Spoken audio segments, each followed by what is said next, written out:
ಇಲ್ ಕೇಳು ಚಿನ್ನು, ನಾನು ನಿನ್ನಪ್ಪ ಸಂತೆಗೆ ಹೋಗುತ್ತಿದ್ದೆವೆ. ಬರೋದು ತಡವಾಗಬಹುದು. ಅಲ್ಲಿ ತನಕ ನೀನು ನಿನ್ನ ತಮ್ಮನನ್ನು ಚೆನ್ನಾಗಿ ನೋಡಿಕೊಳ್ಳಬೇಕು. ಅವನನ್ನು ಬಿಟ್ಟು ಎಲ್ಲೂ ಹೋಗಬಾರದು. ನನ್ ಮಾತು ಅರ್ಥ ಆಯ್ತಾ ಚಿನ್ನು? ಸರಿ ಅಮ್ಮ, ನಾನು ಏನನ್ನ ನೋಡ್ಕೊಳ್ತೀನಿ. ಸರಿ, ಮನೆ ಕಡೆ ಜೋಪಾನ.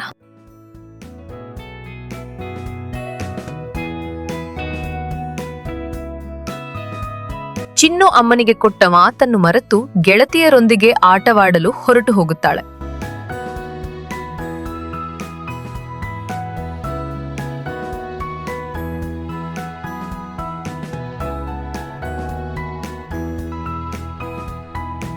ಗೆಳತಿಯರೇ, ನಾನೀಗ ಹೊರಡಬೇಕು, ಸಮಯ ಆಗಿದೆ. ನನ್ನ ತಮ್ಮ ಒಬ್ನೇ ಇರ್ತಾನೆ. ನಾನಿನ್ ಬರ್ತೀನಿ.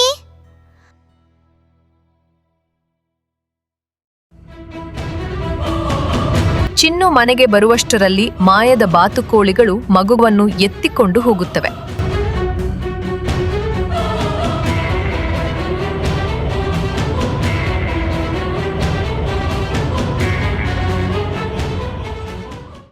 ಅಯ್ಯೋ, ತಮ್ಮ ಕಾಣ್ತಿಲ್ವಲ್ಲ. ಎಲ್ಲೋದ ಇವನು? ಇಲ್ಲೇ ಆಟ ಆಡ್ತಿದ್ನಲ್ಲ, ಎಲ್ಲೋದ? ಅಯ್ಯೋ, ಮಾಯದ ಪಕ್ಷಿಗಳು ತಮ್ಮನನ್ನ ಎತ್ಕೊಂಡು ಹೋಗ್ತೇವೆ.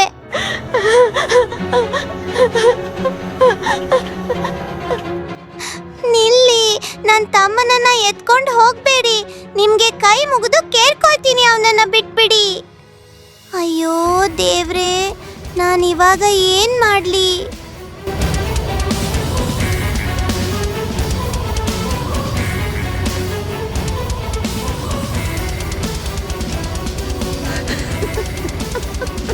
ಚಿನ್ನು ಆಳುತ್ತಾ ತನ್ನ ತಮ್ಮನನ್ನು ಹುಡುಕುತ್ತಾ ಮುಂದೆ ಸಾಗುತ್ತಾಳೆ. ಚಿನ್ನು ದಾರಿಯಲ್ಲಿ ಬರುವಾಗ ಮಾಯದ ಒಲೆ ಕಾಣಿಸುತ್ತದೆ. ಹೇ ಮಾಯದ ಒಲೆಯೇ, ನನ್ನ ತಮ್ಮನನ್ನ ಮಾಯಾ ಪಕ್ಷಿಗಳು ಕರೆದುಕೊಂಡು ಹೋದ್ರು. ಅವ್ರು ಯಾವ ದಿಕ್ಕಿಗೆ ಹೋದ್ರೆ ಎಂದು ನೀನು ನೋಡಿದೀಯಾ? ಹೌದು, ಖಂಡಿತ ನಾನು ನೋಡಿದೆ. ಆದ್ರೆ ನೀನು ನಾನು ಕೊಡುವ ರೊಟ್ಟಿಯನ್ನು ತಿಂದು ಅದರ ರುಚಿಯನ್ನು ಹೇಳು. ನಂತರ ನಾನು ನಿನಗೆ ದಾರಿ ತೋರಿಸುತ್ತೇನೆ. ಅದು ಈಗ ಸಾಧ್ಯ ಇಲ್ಲ. ನನಗೀಗ ಹಸಿವಾಗುತ್ತಿಲ್ಲ. ನಾನೀಗ ತುಂಬಾ ನೋವಿನಲ್ಲಿ ಇದ್ದೇನೆ. ತಮ್ಮ ಸಿಗೋ ತನಕ ನನಗೆ ಸಮಾಧಾನವಿಲ್ಲ. ಹಾಗೆಯೇ ತಿಂದು ಕೂರುವಷ್ಟು ಸಮಯ ಕೂಡ ಇಲ್ಲ. ನಾನಿನ್ನು ಹೊರಡ್ತೇನೆ.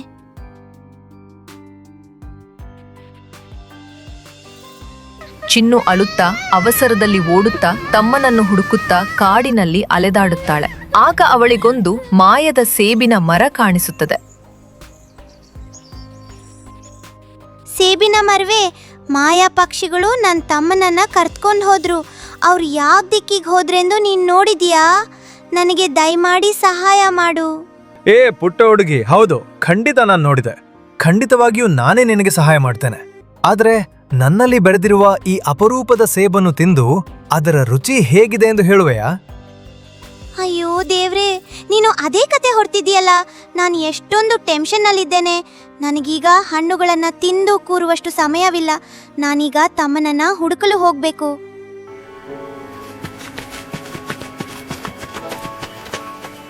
ಚಿನ್ನು ಅವಸರದಿಂದ ಮತ್ತೆ ಕಾಡಿನಲ್ಲಿ ತಮ್ಮನನ್ನು ಹುಡುಕುತ್ತಾ ಓಡುತ್ತಾಳೆ.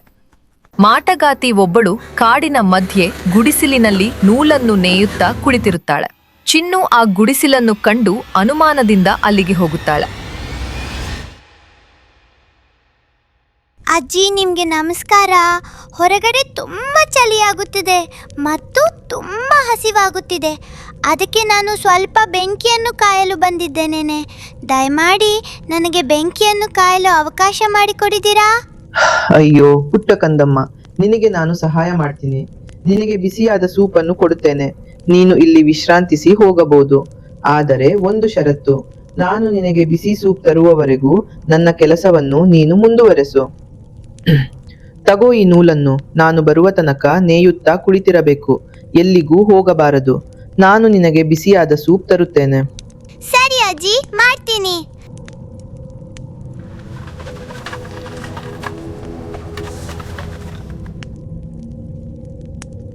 ಹೇ ಪುಟ್ಟ ಹುಡುಗಿ, ಬಾಯಿಲಿ.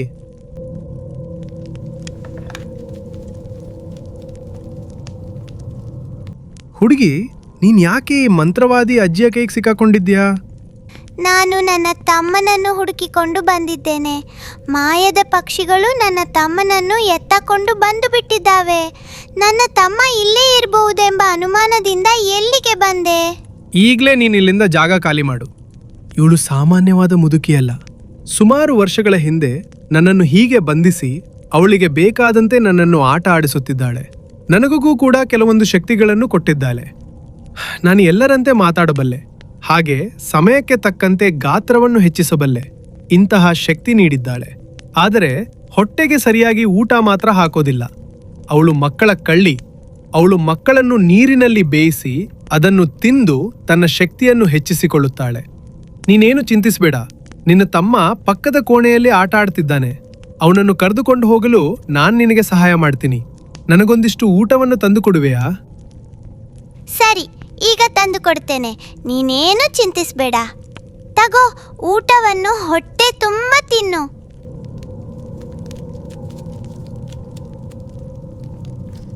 ನನಗೀಗ ತೃಪ್ತಿಯಾಯಿತು. ಈಗ ನೀನು ನಾನು ಹೇಳಿದ ಹಾಗೆ ಮಾಡು. ನಾನು ನಿನ್ನ ರೀತಿಯಲ್ಲಿ ನೂಲನ್ನು ನೇಯ್ತಾ ಆ ಜಾಗದಲ್ಲಿ ಕುಳಿತುಕೊಳ್ಳುತ್ತೇನೆ. ಅಜ್ಜಿ ಬರುವ ಮುಂಚೆ ನೀನು ನಿನ್ನ ತಮ್ಮನನ್ನು ಇಲ್ಲಿಂದ ಕರೆದುಕೊಂಡು ಓಡಿ ಹೋಗು. ಈಗಲೇ ಈ ಕೆಲಸ ಮಾಡು. ಈ ಮಾಂತ್ರಿಕ ಅಜ್ಜಿಗೆ ನಾನೇನೆಂದು ತೋರಿಸ್ತೇನೆ ಇವತ್ತು. ಇಲಿಯು ನೂಲನ್ನು ನೇಯುತ್ತಾ ಕುಳಿತುಕೊಂಡಿರುತ್ತದೆ. ಮಾಂತ್ರಿಕ ಅಜ್ಜಿ ಕುದಿಯುವ ನೀರನ್ನು ರೆಡಿ ಮಾಡುತ್ತಿರುತ್ತಾಳೆ. ಏನ್ ಮಗು, ನೂಲನ್ನು ನೇಯುತ್ತಾ ಇದ್ದೀಯಾ? ಹೌದಜ್ಜಿ, ನೇಯ್ತಾ ಇದ್ದೀನಿ. ನೀವೇನು ಚಿಂತಿಸಬೇಡಿ. ನಿಮ್ಮ ಕೆಲಸವನ್ನು ನೀವು ಮುಂದುವರಿಸಿ. ನಾನು ಎಲ್ಲಿಗೂ ಹೋಗಿಲ್ಲ. ಅನುಮಾನಗೊಂಡ ಅಜ್ಜಿಯು ಒಳಗೆ ಬಂದು ನೋಡುತ್ತಾರೆ.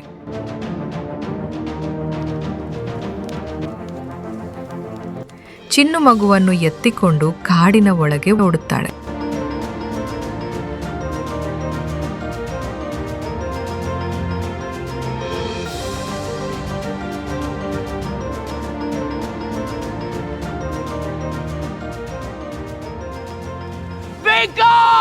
ಕೋಪಗೊಂಡ ಮಾಂತ್ರಿಕ ಅಜ್ಜಿ ಮಾಯದ ಬಾತುಕೋಳಿಗಳಿಗೆ ಮಕ್ಕಳನ್ನು ಹಿಡಿದು ತರಲು ಆಜ್ಞೆ ಮಾಡುತ್ತಾಳೆ.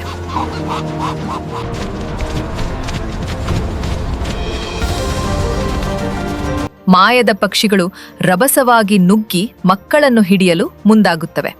ಚಿನ್ನು ತಮ್ಮನನ್ನು ಎತ್ತಿಕೊಂಡು ಜೋರಾಗಿ ಓಡಿಕೊಂಡು ಕಾಡಿನೊಳಗೆ ನುಗ್ಗಿ ತಪ್ಪಿಸಿಕೊಳ್ಳಲು ಪ್ರಯತ್ನ ಮಾಡುತ್ತಾಳೆ.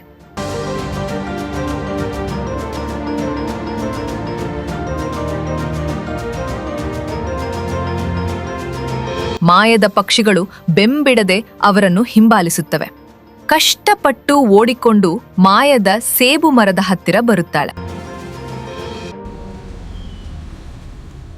ಸೇಬಿನ ಮರವೇ ನಮ್ಮನ್ನು ಕಾಪಾಡು. ವೈರಿಗಳು ನಮ್ಮನ್ನು ಬೆನ್ನಟ್ಟುತ್ತಿದ್ದಾರೆ. ಅವರ ಕೈಗೆ ಸಿಕ್ಕಿದರೆ ನಮ್ಮನ್ನ ಸಾಯಿಸ್ಬಿಡ್ತಾರೆ. ಇಲ್ಲ ಎನ್ನಬೇಡ, ದಯವಿಟ್ಟು ನಮಗೆ ಸಹಾಯ ಮಾಡು. ಖಂಡಿತ ಮಾಡ್ತೀನಿ, ನೀವೇನು ಹೆದರ್ಬೇಡಿ. ಮೊದಲು ಈ ಸೇಬಿನ ಹಣ್ಣನ್ನು ತಿನ್ನು, ನಂತರ ನಿನಗೆ ಸಹಾಯ ಮಾಡ್ತೀನಿ. ಸರಿ, ತಿಂತೀನಿ. ಇದ ಕೊಡು.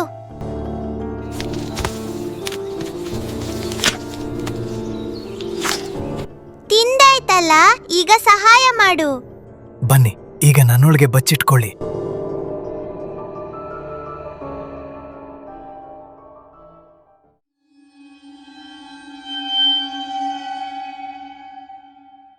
ಮಾಯದ ಬಾತುಕೋಳಿಗಳು ಕಾಡನ್ನೆಲ್ಲ ಹುಡುಕಿ ಅಲ್ಲಿಂದ ಮುಂದೆ ಸಾಗುತ್ತವೆ.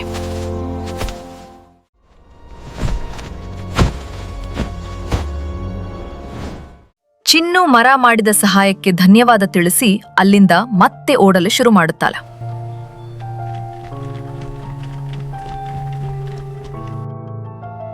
ಬಾತುಕೋಳಿಗಳು ಮತ್ತೆ ಅಟ್ಟಿಸಿಕೊಂಡು ಬರುವುದನ್ನು ನೋಡಿ ಒಲೆಯ ಬಳಿ ಸಹಾಯಕ್ಕಾಗಿ ನಿಲ್ಲುತ್ತಾಳೆ. ಮಾಯದವಳೆ, ದುಷ್ಟರು ನಮ್ಮನ್ನು ಬೆನ್ನಟ್ಟಿದ್ದಾರೆ. ಅವರಿಂದ ನಮ್ಮನ್ನು ಕಾಪಾಡಿ ನಮಗೆ ಸಹಾಯ ಮಾಡು. ಖಂಡಿತ ಮಾಡ್ತೀನಿ. ಈಗಲಾದರೂ ನೀವು ನಾನು ಕೊಡುವ ರೊಟ್ಟಿಯನ್ನು ತಿನ್ನಿ, ನಂತರ ನಾನು ಬೆಂಕಿ ಆರಿಸುತ್ತೇನೆ. ನೀವು ನನ್ನೊಳಗೆ ಬಚ್ಚಿಟ್ಕೊಳ್ಳಬಹುದು. ಖಂಡಿತ ತಿಂತೀವಿ. ಈಗ ರೊಟ್ಟಿಯನ್ನು ಕೊಡು.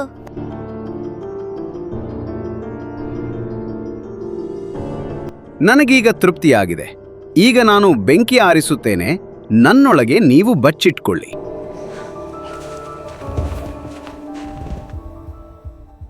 ಮಾಯದ ಬಾತುಕೋಳಿಗಳು ಹಳ್ಳಿಯ ಕಡೆ ಬರುತ್ತವೆ.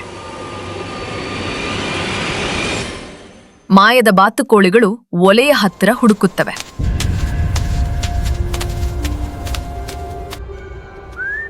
ಮಕ್ಕಳು ಸಿಗದ ಕಾರಣ ತಮ್ಮ ಸೋಲನ್ನು ಒಪ್ಪಿಕೊಂಡು ಕಾಡಿಗೆ ಮರಳುತ್ತವೆ.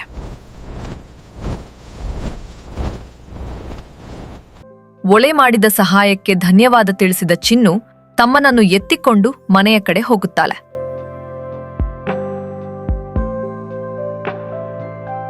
ತನ್ನ ಅಪ್ಪ ಅಮ್ಮ ಬರುವಷ್ಟರಲ್ಲಿ ಮನೆಯನ್ನು ತಲುಪುತ್ತಾರೆ. ಏನೂ ಆಗಿಲ್ಲವೆಂಬಂತೆ ಚಿನ್ನು ನಟಿಸುತ್ತಾ ತಮ್ಮನ ಜೊತೆ ಆಟವಾಡುತ್ತಾ ಕುಳಿತುಕೊಳ್ಳುತ್ತಾಳೆ. ಸಂತೆಯಿಂದ ಮರಳಿದ ಅಪ್ಪ ಅಮ್ಮ ಮಕ್ಕಳನ್ನು ಕಂಡು ಅವರನ್ನು ಸಂತೋಷದಿಂದ ಅಪ್ಪಿಕೊಳ್ಳುತ್ತಾರೆ.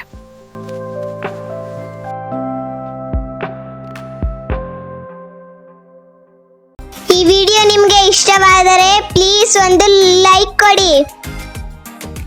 ನಮ್ಮ ಚಾನೆಲ್ಗೆ ಸಬ್ಸ್ಕ್ರೈಬ್ ಮಾಡಿ, ವಿಡಿಯೋವನ್ನು ಶೇರ್ ಮಾಡಿ. ಪ್ಲೀಸ್ ಒಂದು ಲೈಕ್ ಕೊಡಿ. ಮುಂದಿನ ವಿಡಿಯೋದಲ್ಲಿ ಭೇಟಿ ಆಗ್ತೀವಿ. ಅಲ್ಲಿವರೆಗೂ ನಾನು ಚಿನಕಿ, ಇವನು ಮಿಟ್ಕ. ಬಾಯ್.